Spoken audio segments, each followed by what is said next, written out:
Hi, everyone, and welcome back to our weekly Fuel Arts and Tech online webinar series. As you know, this Monday we've started an intense level up program of the Fuel Arts and Tech Accelerator.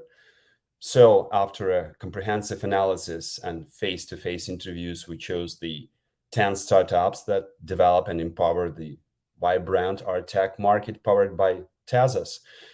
Uh, we're welcoming you to join our social networks where you can get more information about the startups and their current achievements. And we're welcoming you to track our progress during the acceleration. So the demo day will be on the 27th of April. Now it's my big duty and obligation to tell you about the partners of the Fuel Arts and Tech Accelerator. And our today's guest is proud partner of our batch and Fuel Arts as well. So Amador Global, a New York-based investment firm focused on public and private companies. Educate Me, a Ukrainian platform that gathers live session lessons, content, and assignments for the learners in a single space. Yes, Unstoppable Domains, an infrastructural partner of the batch and a partner of Fuel Arts, the Web3 domain provider. Unstoppable Domains offers NFT domains that give people full ownership and control of their digital identity, one of the most talked about startups of 2022. Pneumatic Labs, tech partner of the batch, one of the largest research and development centers within the Tezos ecosystem. Our tech partner from Germany, Radio Button, successfully develops the most ambitious and scalable projects. Thatcher's Art Management, a team of producers and strategists managing international art projects and delivering PR services. And one of our media partners, Metaverse Post, they supply the market with the hottest Web3 news. Please subscribe. The last four partners are presented by the mentors of the Fuel Arts and Tezos Accelerator 2023. Blockchain Art, Christina Steinbrecher found trustworthy network for the art world, where you can discover, buy, and sell digital artworks online. Bull Perks, Konstantin Kogan, decentralized VC and multi-chain launchpad focused on gamify. ArtPay from France, presented by Natasha Rotman-Letourneur, the former head of sales at ArtNet and Collect Room. They provide elegant financial art technology tools for the global art market. And finally, Artcryption, presented by Vandana Taxali, the platform to sell, protect, and share creative assets and IP online. So it's my great pleasure now to focus on our today's guest, the Chief Operating Officer and Head of Business Development at Unstoppable Domains, the platform for user-owned digital identity, Sandy Carter. Hi, Sandy. Hi. Hello, good morning, good morning, I guess good morning, good afternoon, or good evening, depending upon where you are in the world, right? Yeah, we know that there is nearly 6 a.m. in LA or the Bay Area now. So thanks for jumping to this webinar so early. Let me please present you in a few sentences. So prior to Unstoppable Domains, you've been a vice president at Amazon Web Services, and you created and grew businesses there. So before that, you have been a general manager at IBM and a Silicon Valley startup founder. You're also chairman of the board for the nonprofit Girls in Tech and a past member of the diversity committee at the World Economic Forum.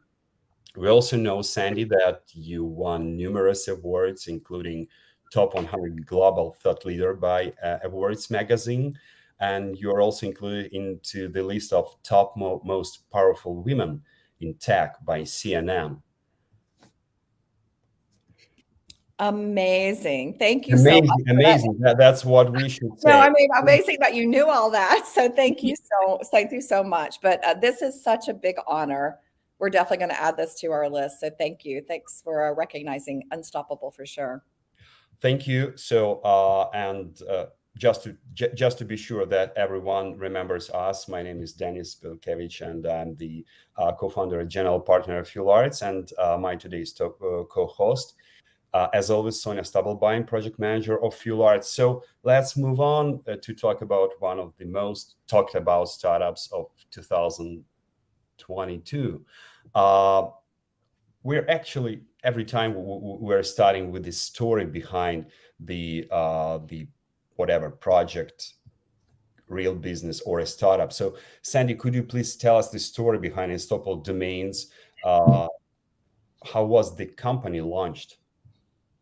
Yeah, the company was launched in 2018 with the premise that crypto was hard and typing in that long, series of letters and numbers proved to be a challenge. Just like, in the olden days of Web 2, I guess where you had to enter in like a TCP/IP address and, it's a set of numbers. And then voila, someone came up with, let's enter Amazon.com instead of numbers and letters. The same thing was true here. So our first use case really was the ability to use Sandy.NFT, which you see in my title there, Sandy.NFT as an ability to do transactions in crypto. That's how we started. And of course, it really just took off.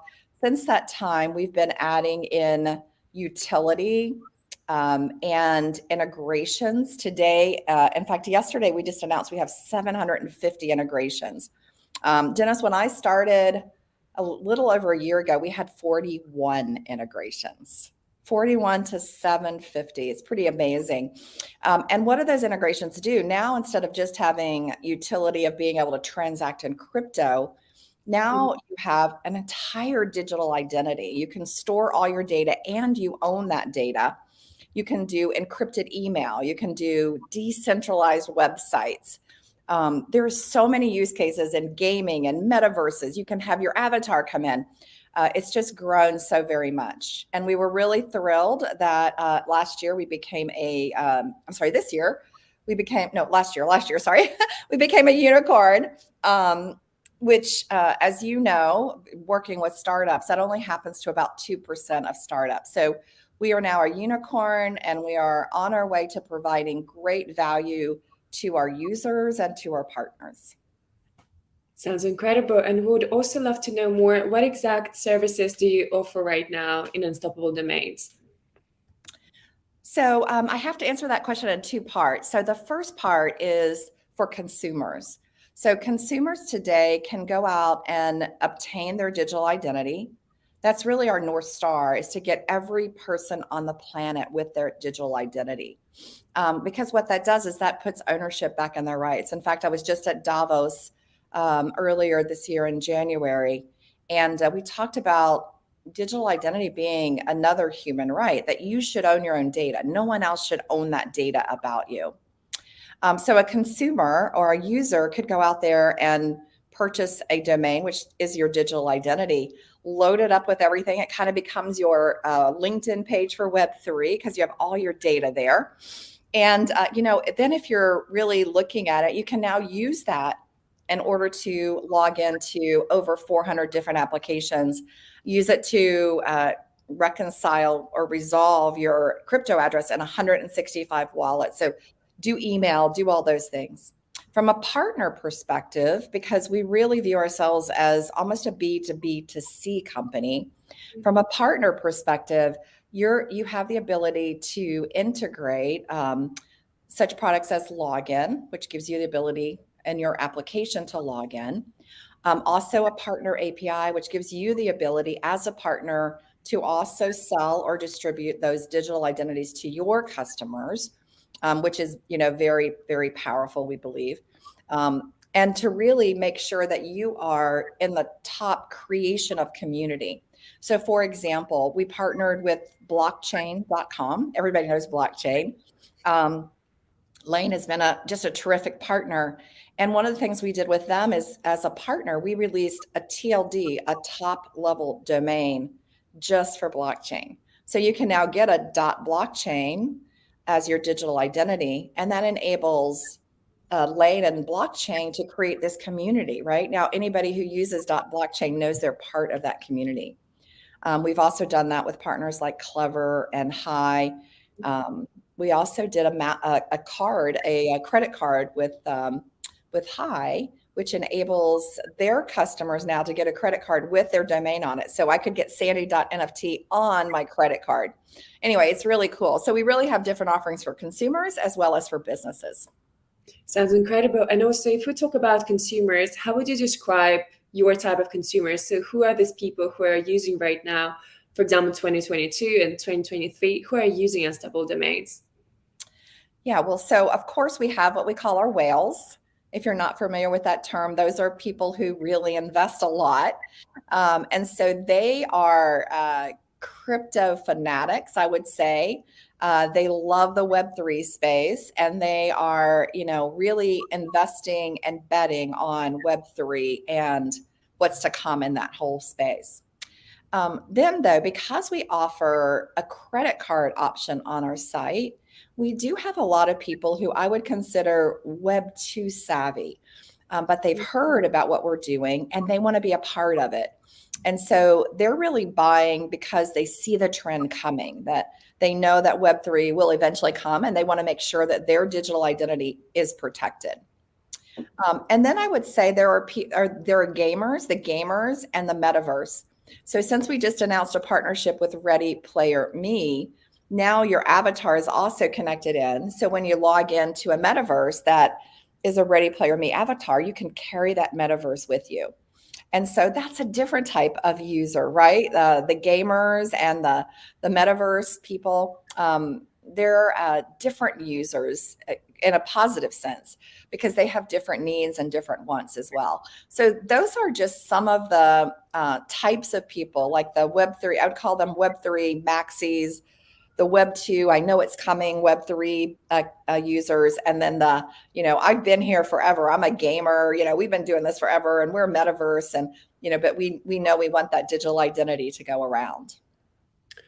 Thank you, Sandy. From our experience, as soon as we are constantly analyzing the art tech market, we noticed that the most art tech startups, they start their journey not with customer discovery or coding, but with the launch of a landing page. It's obvious. It's all about front end here in this sphere.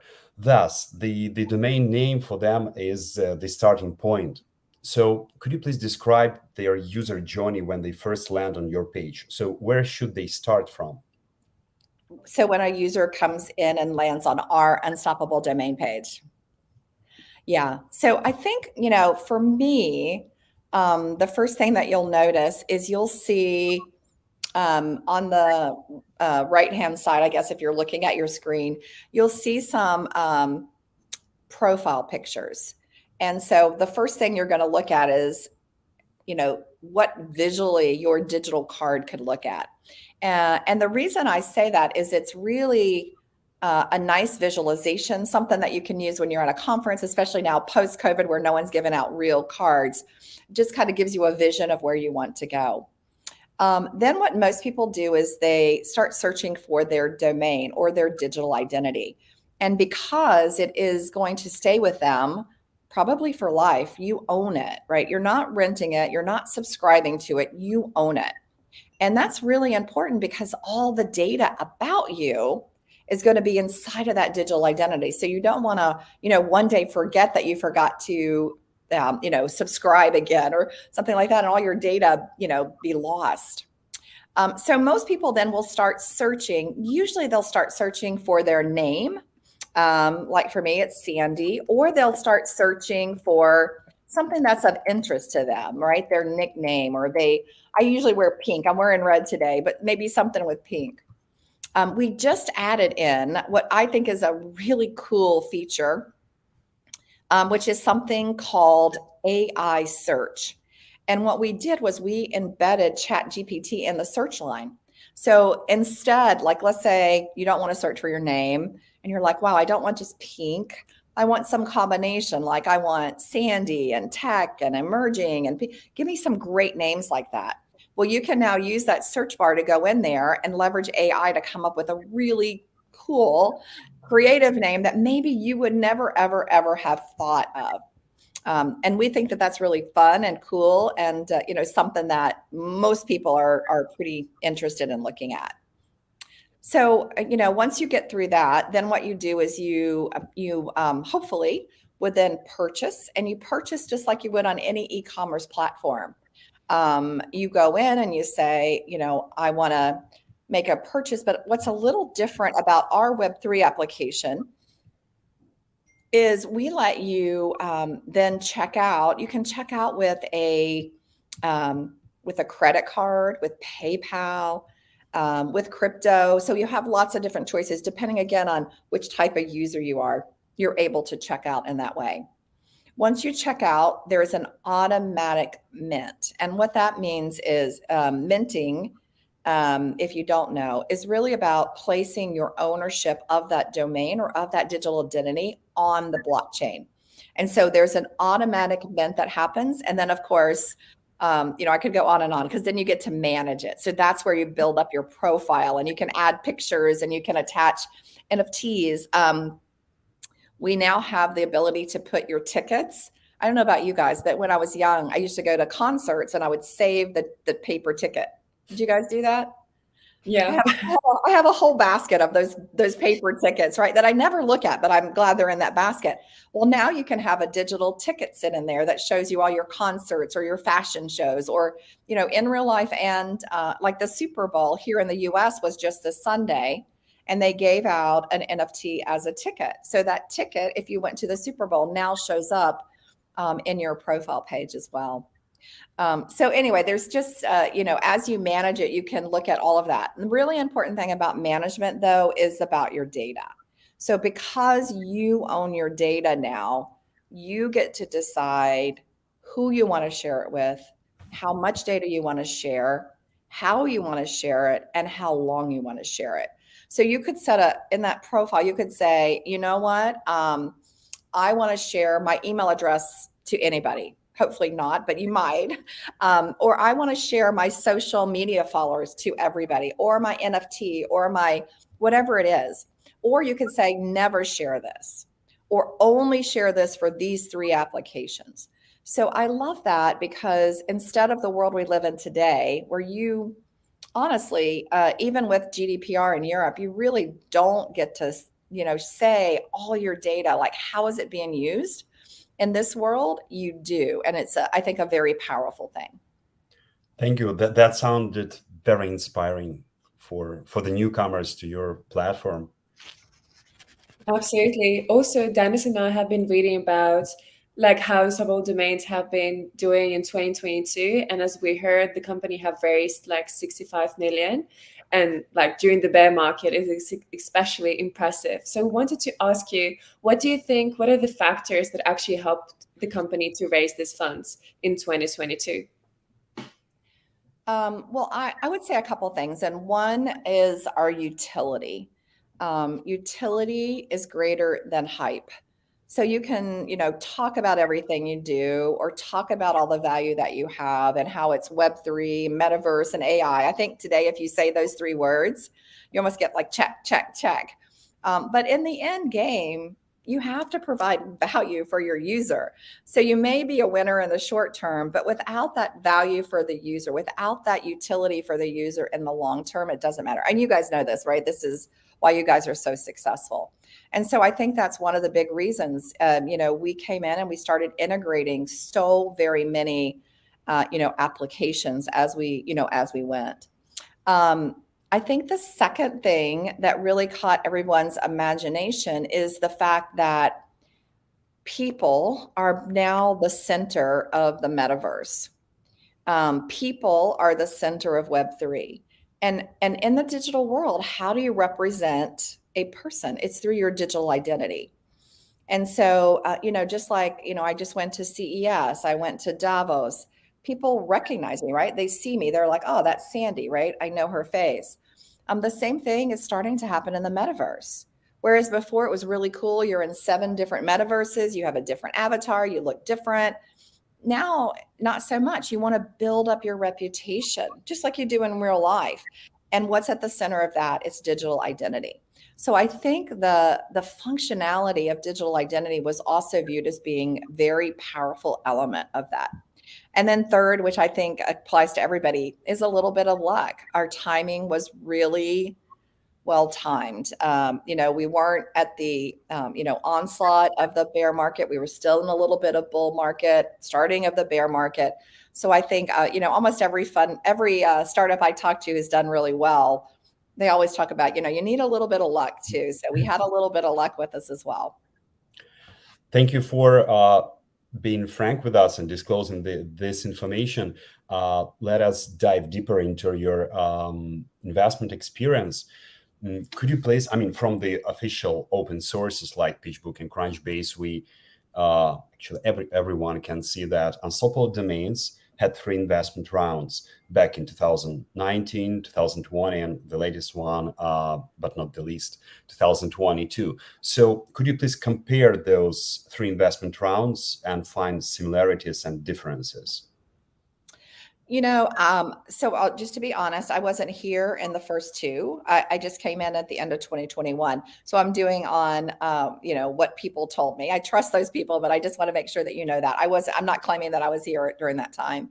I think that, for me, I think one of the big differences is something I talked about with our success is early on, you can come in with a great idea.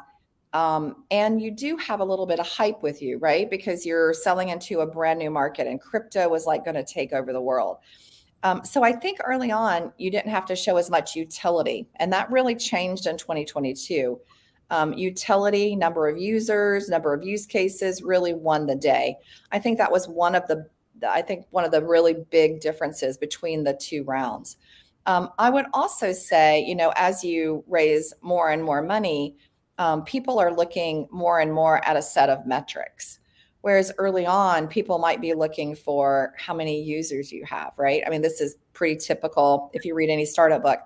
As you grow and you mature and you scale, they also want to see revenue, right? So it's great that you have 10 million users, but how is that going to generate revenue? How are you going to monetize it? And so as you see us grow and mature, we don't just have one product, right? You asked me, what are your offerings? And I was able to give you a bunch for users and a bunch for partners. When we started, we had one thing and one thing for a consumer or for a user, and that was it. And so you can see that we're also building out that business model, the revenue model as we go as well. I think those were probably the 2 biggest differences that we saw in the rounds. Thank you. We also want to ask you a question about the current state of the market, because what we saw like that since January 2023, actually the NFT transactions, they kind of grew again. And do you see that obviously as a positive sign, but also do you see it as a sign that the bear market is kind of over and the situation is changing? I'm really excited that, we've seen a little bit of a turnaround so far. I do think we're going to be in for a tough 2023. I think that that's pretty common across the board. I sit on a couple of other boards, everybody, and you can see it in the news, everybody's preparing for a tough 2023. Although I will say that I think that it is becoming more optimistic, but I wouldn't say completely optimistic. We're definitely not in a bull market at all. So I would say that I think there are some turnarounds, but I think some of the real big factors for us in the market are, companies like Reddit, who have, started to demystify an NFT and Web3 by actually not even using the words, but showing the value, the customer outcome. I think that's been so needed here. As a new tech comes in, and I've done many emerging techs before, as a new tech comes in, it's really all about the tech, right? You see sessions at conferences about Web3, about blockchain, you're really interested in that. As it matures, as a technology matures, I saw this at cloud with AWS. We were just about cloud. Now, the conversation in cloud is about what's the business outcome? How much money can you save me? What's the ROI? And I think that we're entering that phase, which is really good for us. I think the other big market trend that signals for us a change is standards. So if you look at this space, we're now starting to see standards group come in. So we just joined a group called Open Metaverse Alliance, which was started by Sandbox and Upland and Alien Games. Depending upon how you measure, each of those three is like number one in the gaming metaverse space. And they're looking at standards for the metaverse. So how do we define land? How do we create avatars that can move between lands, for example? We just started something called the Web3 Domain Alliance, and that's about protecting the TLD for the user on behalf of the user, so there's not confusion in the market. So you're starting to see these standards group pop up. That's also a good sign in my mind, because when you're so young and emerging, you don't need standards. Now that you're starting to grow, you need those standards. So I guess I'm seeing hope in that 2023 year as a building year. I think the market will come up a little bit, but I don't think a lot for this year. That's my projection. But as you build, you got to create standards. You got to get more utility. Now is the time to really ensure that you're ready, I think, when 2024 comes along. Thank you. Thank you. That was a very inspiring answer. So I'm happy that our listeners hear that, and they will also have the possibility to read this exact answer in in our Fuelarts report. Thanks for also contributing to it.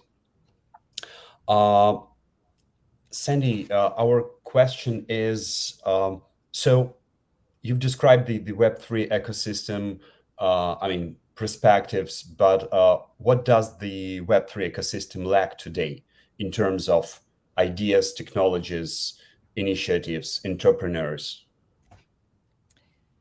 Well, for me, if I was starting today, one of the big things I would look at is how to make it easier.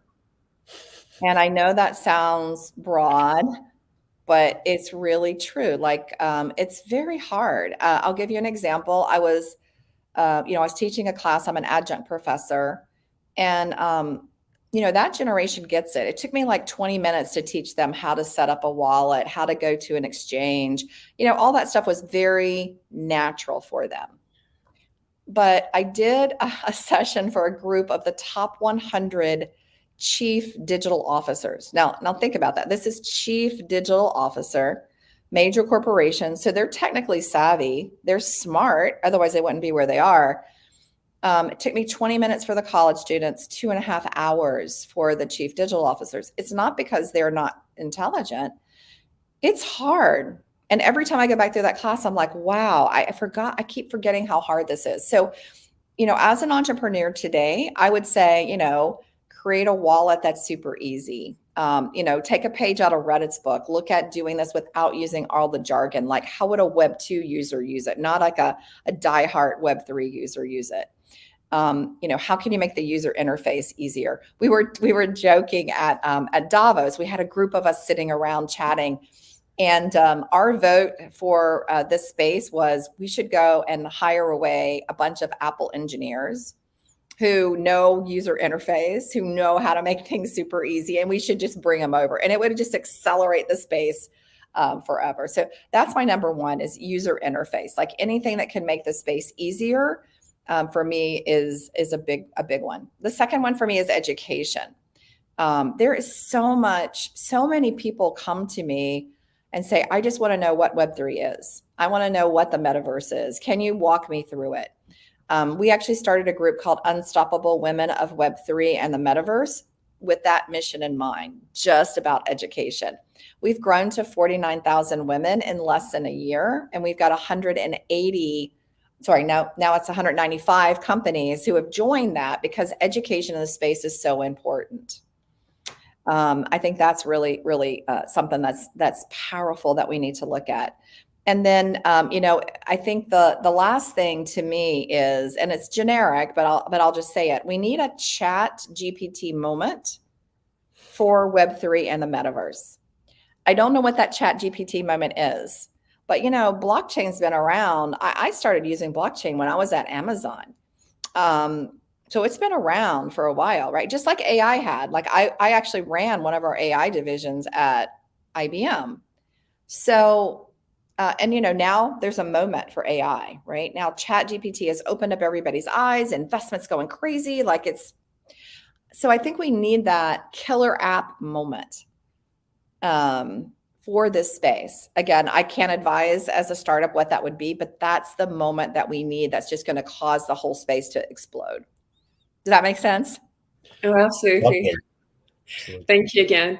Also, would love to use this webinar as an opportunity to talk more about our recent partnership of Fuelarts and Unstoppable Domains. So could you tell a little bit more for everyone who's watching us right now? So what's the partnership about? And we would love to add something from our side maybe as well. Thank you. Or maybe we could start and you will add. Yeah, why don't you? Yeah, that sounds great. Why don't you guys start and then I'll jump in. I would love. I love this. So Sure. So first of all, yes, as I said, we're very proud with our partnership. So please let me disclose some key features. Actually, a week ago, we presented the key features of our partnership in our Fuelarts newsletter, but it's always good and pleasant to repeat that again in front of a wider audience.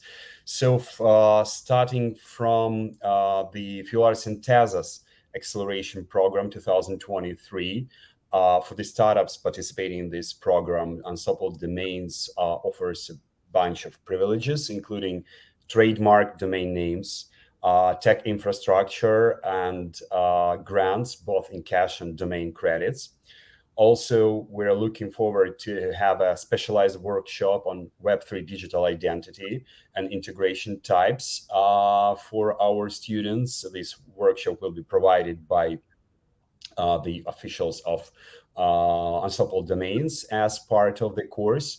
And in addition, which confirms the serious approach and the let's say the understanding that we are here to stay and Web3 is here to stay and we should think about the future. So Unstoppable Domains will provide benefits also to all non-accepted applicants in recognition of their time and focus on the Web3 innovation. What have we missed? I think that's a great summary. You did a great job. I mean, for me, so I came from Amazon Web Services. And one of the things that I loved about Amazon Web Services is we had this program for accelerators and startups that really gave them a jump start, really helped them to get moving faster, really gave them an advantage. And that's really how I see this, right? All of your startups will now get an advantage of having that digital identity, understanding what it is early on, being able to brand their company with that digital identity. Think about what blockchain has done with blockchain, really developed a Web3 and a Metaverse brand from that. And, if you look at startups, if you look at success and failure of startups, it's typically not because they don't have a great technology product. The failure rate is typically because you don't do a great job of go-to-market, right? And so I think this really gives your partners a big benefit in the way that they brand for the space, the way that they use the space, and helps them to get that leg up. So that's really, in my mind, the real value of the part. I mean, all the elements that you talked about, I think are, absolutely true, right? All the benefits for the Tezos Accelerator, those specialized workshops on digital identity. But I think the outcome, in my mind, is not just the trademark domain names and not just the tech architecture or infrastructure and not just access to all those partners that we have.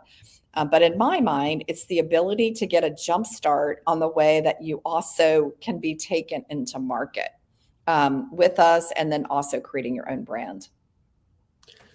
Thank you. That was an awesome addition. That's what partnerships are needed for. One starts, the other one continues, and they have a synergy. Yeah, got it. Thanks for that. So probably we're coming to our last questions, and as soon as the previous question was focused on startups and their benefits, maybe these startups will benefit much more from your advice. So could you please share the top 3, let's say, tips for aspiring Web3 startups from your experience? Yeah, I would say first and number one, excuse me, is about building the right team. And you probably have already started with a great team because you are where you are today. But for me, the people matter, the team matters. I mean, that's why you see folks like, Tim Cook at Apple taking a salary cut, so he's not cutting his team. Why? Because he believes he built the right team, and that team is so important to him. And success or failure of a startup is often about the people, and it's not just about their skills, but about their attitude and their passion to win. So for me, I always start with that team. I call it building my rabbit team because, in the Web2 world, I said building my tiger team. But because we have to go down the rabbit hole, I like to build my rabbit team that are fast and speedy and can make good decisions and, have a little bit of business savvy, but also aren't afraid to try the impossible, right? I still love the story of the honeybee, which technically should not be able to fly. Its wings are not big enough. It doesn't have enough momentum to fly, but it's figured it out because no one told it couldn't fly. It flies. And that's the kind of team I want, right? I want a team that doesn't say, oh, we've tried that before, that won't work. We've tried this before, it's not going to work. I actually hire more for attitude and passion and, that hustle than I do for the functional skill, because I feel I can teach or coach the functional skill, but you can't teach or coach that heart, right? That hustle. It just is natural in you or not. The second thing for me is go to market. Now, for me, I think that go to market is a superpower. And that means figuring out how to take it to the customer, but also customer obsession, something that I learned from Amazon Web Services. I once was with a part, I won't tell you who it was, but we were with a startup in Silicon Valley. And they presented their project to us. And they were like, okay, it's got IoT in it. It's got AI in it. It's connected to Alexa. It's like really super cool. I was like, okay, well, what is the use case? And it was a pair of salt shakers. This is a true story. Salt shakers that you connected to your mobile device. AI would sense when you picked it up. So it would tell you how much salt you had on it. It was connected to Alexa because it had music and flashing lights. And I was like, what's the use case? Like, I understand you have super cool IoT to sense you picked it up, or AI to remember, what salt I used last time. But what's the use case? Well, they didn't listen. They went ahead and launched it. They did get funding, which I was surprised about, but it failed miserably because who wants to take out your mobile phone to say you want salt and to have your salt shakers, blinking lights? They didn't obsess over the customer. They obsessed over the technology. And so I would say here in the go-to-market, obsess over your customer. Know what they want. Whether they're Web3 or not Web3, what do they need? What do they want? Obsess over that and work backwards from that. And then finally, you just have to have a product that has product market fit, right? That hasn't gone away. That's been around forever. Your product has to be delivered with a great, user interface that can really, sort the needs of your users. Those would be my top 3. Would you guys agree with that? Because you guys do a lot with startups. You guys agree with that, or what would you add? Excuse me? I said, what would you guys add? Oh, yeah. Well, yeah. It all starts with the team, and you. As you can see, we also have a rabbit team here. Small rabbit team here. Yeah. So it all starts with the team. As we say to the startups, you should always be oriented on the let's say a quick checklist for the startups. First, of course, you have to find the market problem, but then you have to check if this problem is real, because sometimes it's a fake problem, especially those problems which are sometimes indicated in some academic reports, because people would like to say what the audience is ready to hear. So do not rely on the reports, just, on the problems indicated even by the professionals in the report. Do your customer discovery and rediscover those problems. So check if the problem is real. Then you have to pick up your solution towards your problem. Once you picked up the solution and found the solution, you should understand if this solution really fits in, let's say, if it really solves that problem. Because sometimes, in general, our tech market is solution oriented, but not problem oriented. Because a lot of creative people, they first come up with some idea and then try to find the problem which could be solved by means of this idea. So, and if they fail to find the problem, they just create it.